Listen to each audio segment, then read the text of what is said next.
Welcome to Wheels, Deals, and Meals, where we talk all things good food, good business, and good cars. And now, here is your host, Arnold Garcia, founder and CEO of Petra Automotive Products.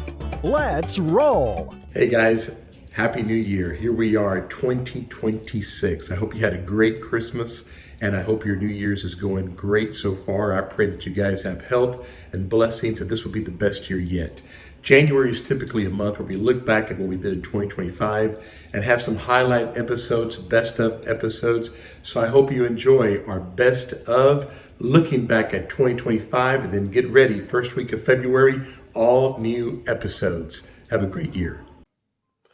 Well, we're excited for this show. We have Jack Hollis with us from Accrual Equity Partners and formerly with Toyota, an incredible story, known so well through the automotive industry. And we're thankful and privileged that he decided to give us an opportunity to be on our show. Jack, thanks for being on. So good, Arnold. Great to hang out with you. Appreciate it. All right, so you grew up in Southern California, Yeah. moving here and there. Yeah. Where'd you go to college? I went to Stanford University. Listen, I would have never guessed that. Yeah. So I graduated. I am really surprised of that answer. Great education, obviously. I actually was fortunate that God blessed me with a strong body, athletic body, and I was able to gain a scholarship to play baseball. And so I played baseball, but kind of as more of a conservative. It was interesting, but it actually helped me to strengthen while I was there to know what I was going to, if I wanted to debate somebody or I wanted to I had to know what I believed. So whether it's conservatism or faith or both in a situation in a school like Stanford, what happens is you have to know what you believe. And if you stand up for it, the great thing about Stanford was there was a significant respect for your either your cause or your belief system or your strength around it. They may not agree with you, but if you could stand by it and you could prove it or you could talk about it and you could back it up, respect. They respected your knowledge and the ability to be able to defend it. Absolutely. Which I think that's important. I think that's kind of lost a little bit in today's world, but that's really the way it should be. I mean, I have, regardless of my beliefs, and I'm very conservative leaning as well, but I have a lot of non-conservative leaning friends. Sure. And we can get together and have a great debate and discussion and passionate about it, and then go out to eat dinner. That's right. Right? That's the way it should be. But you got to know your stuff when you get in a situation like that. The issue tends to be more, do you have to be right? The issue is I don't have to be right. I want to hear what you have to say. I want you to hear what I have to say. Now let's talk about where do we think there's truth in that. Yeah. And it's okay to just have that conversation. And that's been great. And I learned that a lot at Stanford. It really helped me. Yeah, that's good. Okay, so Stanford. Let me go back a minute. What was your first job growing up? First paying job? Well, it was at the same time. I had two. I worked underage. I was 13. I was pulling weeds and doing janitorial work at a local McDonald's to make money off of tips, which was really helpful. I was getting into high school. And then my first real paying job was at Rolling Hills Country Club. It was a golf course. And I was like a range ball pickup guy to start, and then I took care of all the golf carts. You like one of those trucks picking up the balls? No, I was out there hand picking them up at the end of the day with a little machine there. So that was what it was, and it was great. Okay, so you go off to Stanford. What did you study? Economics. Okay, what was your first job out of college? Professional baseball. No. So I went from Stanford. I graduated in June, and the next day I flew to Plant City, Florida. I was drafted and then signed by the Cincinnati Reds baseball organization and played there. And I moved around and went to, from Plant City, Florida and Billings, Montana. And then in the off season for 2 years, I worked for Security Pacific Bank.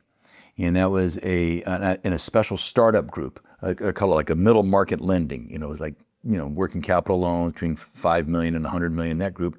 So in between baseball seasons, and then I went back to play the second season of baseball and came home and I worked for Security Pacific Bank. And then I retired from baseball, which at the same time as when I met or the same time I got married, and then we switched jobs. So you were professionally playing baseball for how many years? 2? Just 2. 2 years. It was awesome. I mean, it's got to be amazing, right? It was amazing, and it was one of those dreams. I always wanted to play professional baseball, and I have family, and my grandfather is actually in the Hall of Fame. He played on the West Coast, the Pacific Coast League before the Dodgers came out here, and so I had this heritage, and I loved playing ball. After 2 years, though, it was really clear that, hey, listen, there's a lot of great players, and I was great but not excellent, and I was good to look in the mirror and say, you're not going to be a major leaguer. I had also gotten hurt in my second season, and it kind of diminished my throwing ability. And I had to look in the mirror and say, "This is probably not happening here." And so we decided to retire. How old were you when you joined Toyota? How old? I was 25 years old. When you went to Toyota Corporate? Yeah.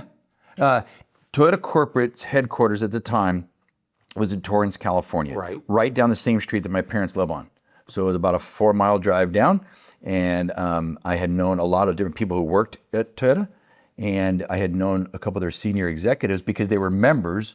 They were country club members at Rolling Hills Country Club, where my father was the head golf professional. So I had met them through him, many cases, or I got a chance to get to know many of these members for different reasons. And anyway, they talked about Toyota. So I went there and got an interview, and which is kind of interesting. My first interview, met with 3 different people, and I was like, wow, if these are the people, I don't really want to be a part of it.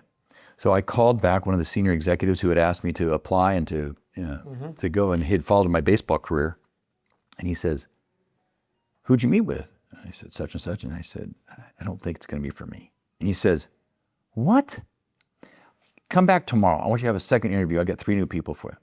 I came back the second day in a row, had 3 more interviews, 3 people, went to lunch with them. So now you've interviewed 6 times. Six people. There are people saying, I said, I like these people. That day is the day I accepted. I went to work in January of '93 and loved it. You stayed there all your career? 33 years to the day. No kidding. 33 years to the day. And your last position with Toyota was what? I was really fortunate. The company had put a lot of faith in me. I was the chief operating officer and executive vice president. 33 years, you said? 33 years. It's unbelievable. That's great. What a career to be in there so long. If you were talking to somebody today that was 25, starting with Toyota or whoever, it could be the bank, it could be Toyota, it could be whatever. What are 2 or 3 things that you would advise them to do to become the next Jack? Well, I think it probably goes hand in hand with some of the things that I feel strongly about. One is you need to really do a good job of listening. You need to be a great listener. Not to what the words people are saying, but what they're meaning. And I think that's what I think that I've done well, and that I like to do well, is I like to listen to what you are saying and needing.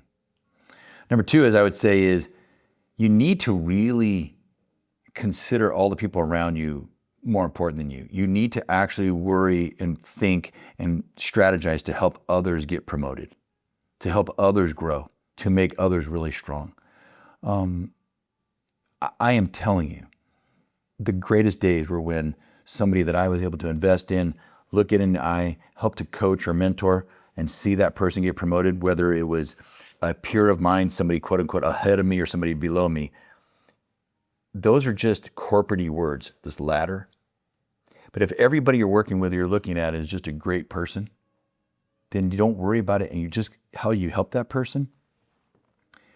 People around you start to notice that you are literally here for the betterment of people. And leaders want that. Like, as a leader, I want those people who are literally more concerned about other people in the organization than themselves. And that's probably, I don't know if I give you the third one, other than I guess if the third one, but is, if possible, is learn to be able to, back to Stanford, speak your mind with conviction. Speak what you believe in with conviction, but don't start speaking until you know it. Don't make it up. Yeah. Know it. Know what you believe. Know it. Know what you believe before you And speak get behind about it. what you believe. You said it perfectly. Thanks. We're changing lives in generations to come. Good treat. Truly changing lives in generations to come. Well, you're doing that. You started it well. We're doing it. Yeah, I know we Jack, are. thank You got you. it. Appreciate it. Nice to be with you, Arnold. You too. Thank you, man. All right, we're excited to have Scott Joseph on our show. We're back here at the Blend Bar in the Woodlands, Texas. If you guys are ever here, if you want great food, cigars, and great drinks, especially bourbon, this is the place to come. One of the top cigar bars in the nation, the Blend in the Woodlands. Scott, thank you for being with us. I want to thank you. This is an honor. It's a privilege. Absolutely love it. I was envious with your episode with Sandy Cerami. Well, Sandy said you just wanted to come to try to up him. Well, that's going to happen.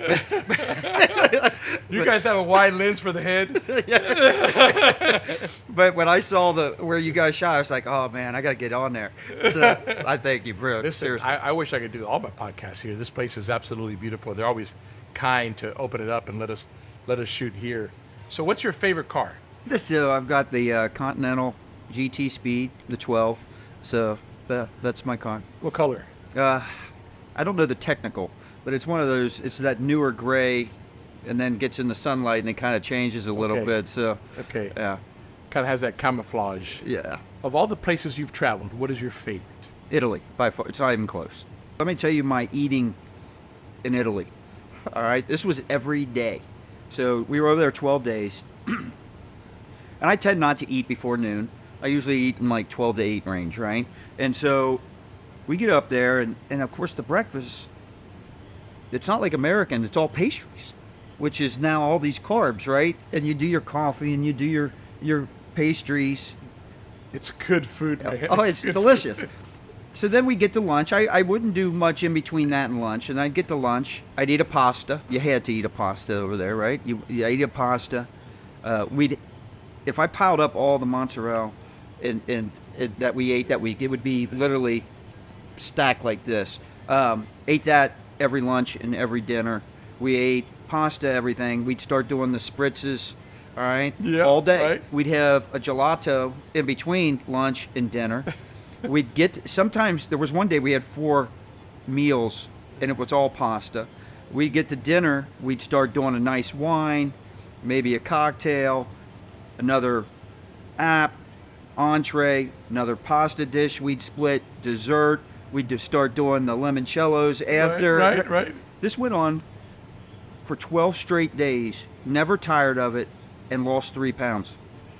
I was going to tell you that when you finish the story, I was going to say every time I go to Europe, we eat. We're tourists, right? So we're eating all the time. Yeah. Drinking wine, not much bourbon over there. Yeah.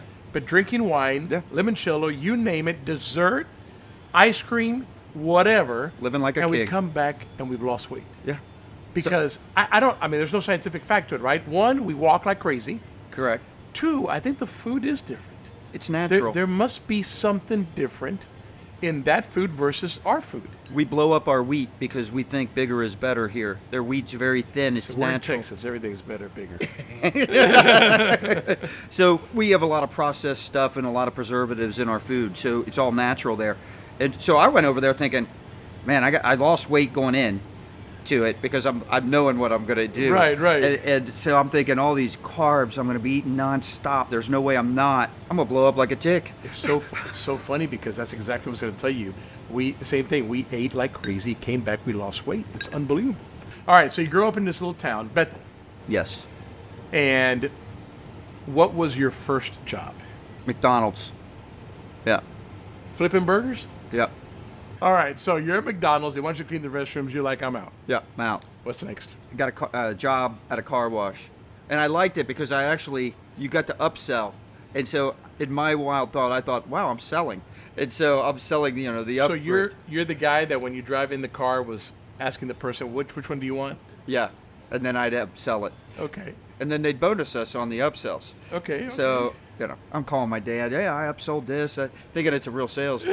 How long did you do that for? That one lasted a while. That one lasted me through my senior year. Then, all right, this is where the real story begins. All right, so at the University of Louisville, going to college, and So you graduate high school. Yeah. You go to college. I'm in college down at the University of Louisville. Parents live down there. Dad's running Green Tree Toyota for the Jeff Weiler organization out of Cincinnati. So down there and bugging my dad because I'm working at the dealership is a lot tech. So your dad owned a dealership? He was the general manager for Mr. Weiler. Okay, general manager of a dealership. Yep. You're going to college and you're working for him at the same time. Correct. What were you doing for your dad? I was a lot tech. Okay. Cleaning cars. So ran the range in the lot, cleaning cars. And I would go in on my lunch break and I'd watch all the sales, because that was my mission. I knew I was going to, when my dad got the general manager job, when he started selling cars and got the general manager job, prior to that he was selling vacuums at Sears, our lifestyle completely changed dramatically. And so that's what I wanted to do. I saw that change and I'm like, yeah, I'm going to do that. How old were you when you said, I want to do this? Oh, I was, 18? Yeah, probably younger, 16, 17. Okay. So, I'm watching his success, and I'm thinking, wow, this is It's a long time. You're 69 now, right?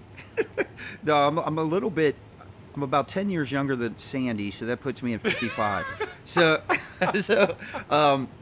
But, I remember thinking, this is what I want to do. On my lunch breaks, I'd go into the lunchroom and I'd watch, or the training room, and I'd watch sales training. They had prospecting tapes, how to close tapes, the whole way through all the sales, process of selling cars. And I would beg my dad, let me sell, let me sell, let me sell. He wouldn't let me sell. So he goes away on a 20 group. And you don't know this story. I don't. And that's why you're here, because we want to know the story. So he goes away on a 20 group out in California. And I'm sitting there, and I said, you know what? I'm going to get a job selling cars. I got my nose bloodied pretty hard in that first year. There were a couple months. What do you mean by that? Oh, I just get hit in the face. This was a lot harder, and I realized, wow, Dad was really good at this. It was a lot harder than I thought. I think it came more naturally to him. Plus, he outworked me. So Dad worked a lot harder than I gave him credit for. And so, when you're 19, you got other interests. You're and you're immature. So there were a couple months where... I'm just asking for a friend. When does the maturity kick in? Well, I'm hoping in the next 5 years. So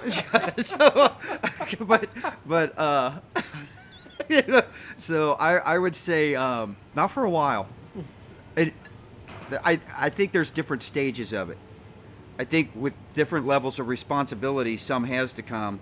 But I can tell you the first 10 years, even probably 15 years, once I started my own business, there were things I did that were very immature. My maturity kicked through the roof, but maybe the way I treated some people early on, how I responded. Sometimes the maturity comes by hard knocks. Correct.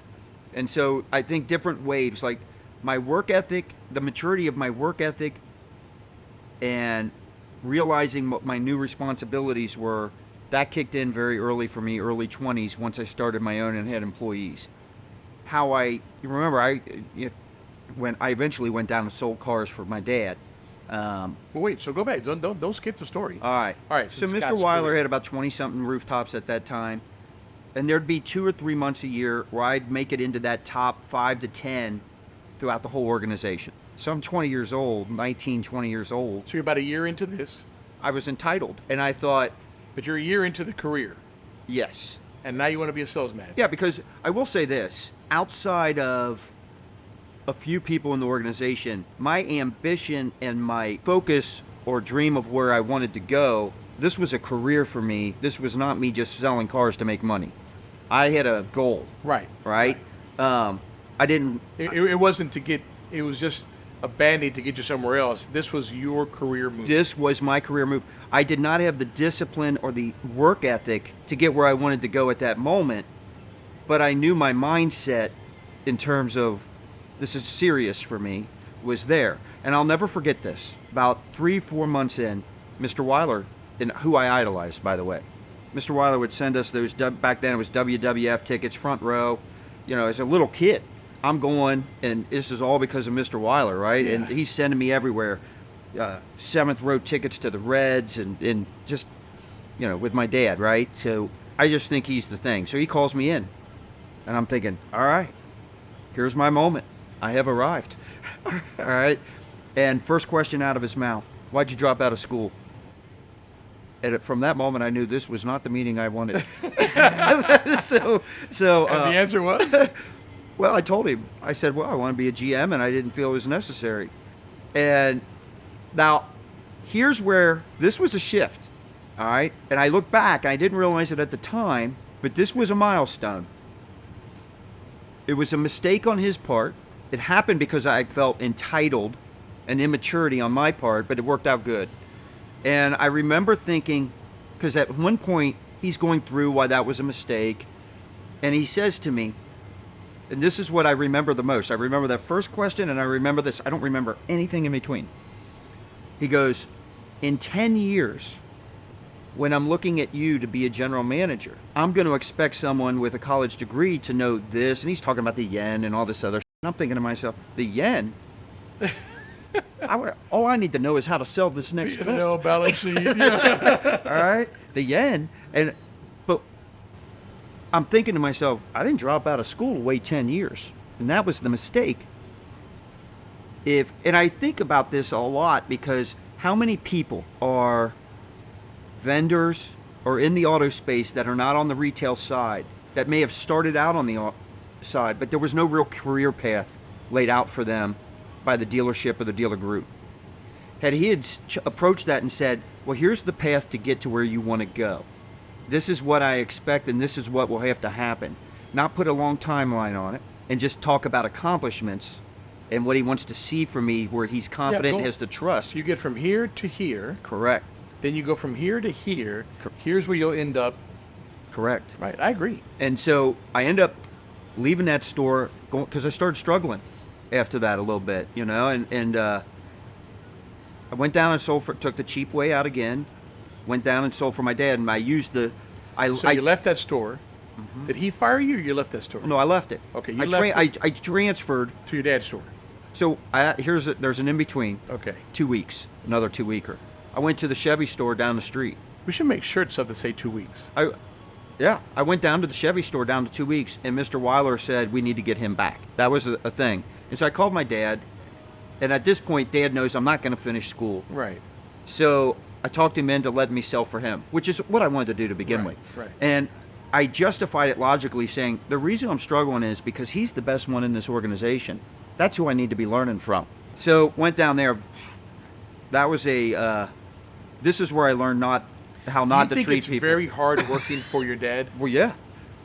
Do you have kids that work for you? Yeah, that didn't last but a year and a half. I think it is. I mean, sometimes I catch You've myself found a with way. Arnold Yeah, Jr. but you found a way to make it work. Yeah. Congratulations to that. Well, that's thanks. not I easy. appreciate it. But you do have to catch yourself. Yeah, I didn't. So that's where I say I'm still not as mature as I'd like to. I'm much more mature with everyone else. The people closest to me, my family, I make the mistake of thinking I can say whatever I want, and sometimes that emotional part gets the best of me. Yeah. Listen, Scott, I appreciate you coming on. Thank you, buddy. Your success is incredible. Your character, your personality, don't change. Keep doing what you're doing. Love you, buddy. Appreciate you. Buddy, thanks for being on the show. Absolute pleasure. Thank you. Thank you. So we're back here at Me Plus Ultra event, the Business and Bourbons and Cigars event that's become very popular and exciting, and more people come to it. We're in Charleston, South Carolina, and so it's been a great event. It wraps up tonight. There's a guy that comes to this event that is just a fun guy to be at this event. I have no idea what the hell he does, but he's just a fun guy to be around with. And so we invited the fun guy, Steve Misleh. Did I say that right? That's it. You got it. To come here. I know this. You want to hang around this guy. He is hilarious. He can sing. Although he did interrupt my version of My Way last night and decided to sing with me. But thank God. So I became the backup singer, a very light backup singer. Stop. Steve, thank you for being on the show, man. Thank you for having me. I'm excited. I'm excited to hear the story of Steve. All right, so you're born in Cincinnati, Ohio. Yes. Went to school there. Yes. All the way. High school. Yes. Cardinal Pacelli, Purcell, Marion High School, and Xavier University. Is this a Catholic school? All the way through. It explains so much, Steve. Literally right now, I understand it all. You went to Catholic school. Oh, did I? That's great. Okay, and then after that, you went to college. Xavier University. Xavier University. Graduated? Yes. 91. Good for you. I did it. You did not. No.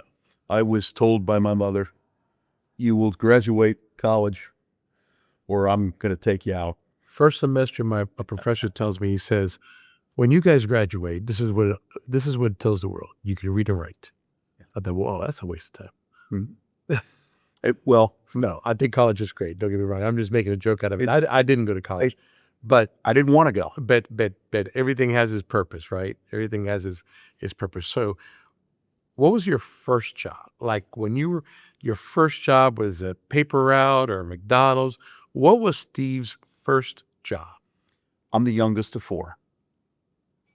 And I was probably 8 years old. And we are in a restaurant business that is pretty famous in Cincinnati. It's pretty famous, called Skyline Chili. And my father started with the Lambrinides, the founding family, in 1962. And he opened up 4 restaurants in 8 years. So your parents owned the restaurant, and it was called Skyline Chili. Skyline Chili on 4 of them. On Started 4 of with them. 62 by So 78. your first job is working for him in the restaurant business. I was 8 years old, and I would go pick up the product with my brothers and get in the back of the pickup truck and move all the food from the back of the truck to the front of the truck. Oh my God, that's great. What a story. Yeah. I love these stories because listen, and I know there may be people going, oh my God, child labor, whatever. Most of these successful people that I've interviewed in the past 2 years, their story is at 8 years old, I was doing a paper route. At 8 years old, I was moving product in a pickup truck. At 13, I was selling vegetables in the street of San Francisco. I mean, it's incredible. It builds something in you. Work is a learned behavior, That's true. and you can learn it, and you'll have it forever. You can also forget it. And you look around at some of the things in our society today, and there's no question about it. Work is a learned behavior. We were fortunate enough to be taught how to work. Yeah. Great parents. Myself as well too. I remember my dad and my grandfather both saying things like, it doesn't matter if you're the president of a company, if you got nothing to do, pick up the broom and start sweeping. Like, don't just sit there. Yes. Work. Do something. Yes. Okay, so you started, so what's your next position in the restaurant business? I would cut hot dogs, put chili on. Like, have you always worked in the restaurant business? I Or always have. did you ever leave the family business, go do something and came back? I was always there. Okay. At one point in time in high school, one of my oldest, dearest friends is a landscaper. He had started it in high school. He's still doing it. And I cut grass with him and then would go to work. Or go to work and then cut grass with him. At the restaurant. So cut grass, go to the restaurant. Yeah. Cut grass, go to the restaurant. And then, so Skyline Chili, 4 restaurants, is famous for? It's Greek. It's spaghetti with a cinnamon chili. It's not hot, spicy, peppery, not like that. And then shredded cheddar cheese. And then we have conies that are smaller than a regular size hot dog with mustard, our chili, onions, and shredded cheddar cheese. And you can make it a 3-way is chili, spaghetti, and cheese. You can have a 4-way that would be with onions or beans. And the 4 restaurants are still in business? Sorry? The 4 restaurants are still in business? We're 6 now. We grew up to 6. And yeah. And what do you do for them? Well, everything. I mean, they're ours. So my brother and I, we work together, but we split the stores up because generational family businesses can be difficult. Mm-hmm. And we wanted to head that off before it got more difficult. Okay, great. We work together. So he has 4, I have 2. We do everything. When that split happened at the end of 2022, I immediately went and bought a trailer. And of that trailer, I have a 3-comp sink in it, a hand-washing sink, refrigerator, steam table bays, and it is the only Skyline Chili food trailer in 130 restaurants. Wow. And it is a lot of fun. Now, is your chili beans or no beans? No beans unless you want them. We can add them. So you add the beans, but it comes with no beans. Comes with no beans. And that's a Greek way of doing it? It's just a Greek pasta Because chili. Texas is no bean. Texas is no bean. Yeah. Yeah. But it's hot. It's hot. Yeah. It's hot. It can make your mouth a little. Ours is a very cinnamony based, mild. Now we have the hot sauce. We actually have a habanero blended cheese with our cheddar. We're faster than McDonald's with table service and a fork and a plate. No kidding. And you're seeing your food made in front of you. What's your biggest restaurant? Our biggest store was my brother's now. It's Oakley. I ran it for 35 years. It's our highest volume of our 6 stores. Restaurant business is tough, right? It is. It can be. But it's also fun. It's love. How often are you there? When I'm, if I'm in town, I'm there. What do you think is the greatest thing about owning a restaurant? Wow. The people. I love being busy. What people don't understand, and this is all of our businesses, if I'm not physically there making food, I'm still working. Yeah. And the brain's never shut off. Correct. You're always On. You're always on. Always. And somebody says, well, how many hours a week do you work? And I said, they're unlimited. Yeah. I can't tell you. People don't get it sometimes. They do not. When you own a business, your brain is consistently on. On. Yeah. On. I mean, I write myself notes at 3 o'clock in the morning Yes. because I woke up with an idea. Yes. It just, it drives people crazy. People don't get it, but it is what it is. Yes. You know? And that's, Aristotle Yeah. Onassis used to write notes in the middle of the night. Yeah. Well, So- I feel very, There you go. There you go. Aristotelical. Yes. What's the worst thing? The same thing that makes it so great. The people. The people, and you're always there. Yeah. You're always on. Yeah. It's a double-edged sword. Yeah. There's no question. It's a blessing and a curse. It's a godsend and something from, So you grew up in the restaurant business, worked in the restaurant business, own the restaurants now with your brothers. The brand continues to expand. You can buy it directly online, at grocery stores. What's next? I have brain that doesn't shut up. Well, I'm a franchisee. So the company is trying to grow it and put it everywhere. And I applaud them for doing that. The family that bought Skyline is from Cincinnati, and they are the greatest. The Williams family in Cincinnati, and they're just They just want to keep expanding. they're that way. And they're really, really successful people, human beings, and just wonderful. And we'll see. Do you want to do any other restaurants beside these? I've been asked. It always enters my mind. I asked Jimmy Russell, the godfather of bourbon. He's 90-something years old, Wild Turkey, Russell's Reserve. All right. I asked him one time, I said, I love that you're still working. And he kind of took offense to it. And he said, son, I've never worked a day in my life. It's a passion. It's a love affair. Mm-hmm. And if you ask yourself that question, I ask myself that question, guess what? I love what I love what I do. There's freedoms to own in your own business, but you always are in your own business, on your own business, in your own business. It's there. But if you do it right, and you take care of your work family, there's nothing better.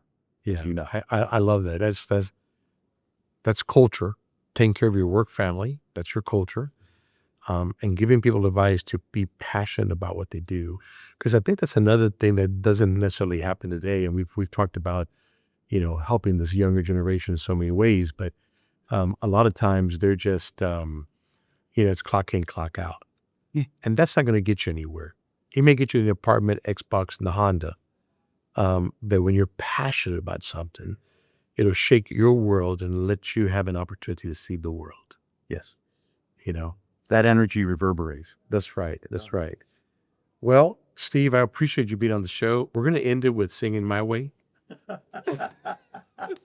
Arnold, you do what you played. Thank you, my friend. Thank you so much. Appreciate us. Thank you for listening to Wheels, Deals, and Meals, your main source for all things good and fun, business, food, and cars. If you like this episode, make sure to rate us and subscribe. If you would like to be a guest on our show, please leave a message at the link below. Till next time, happy eating!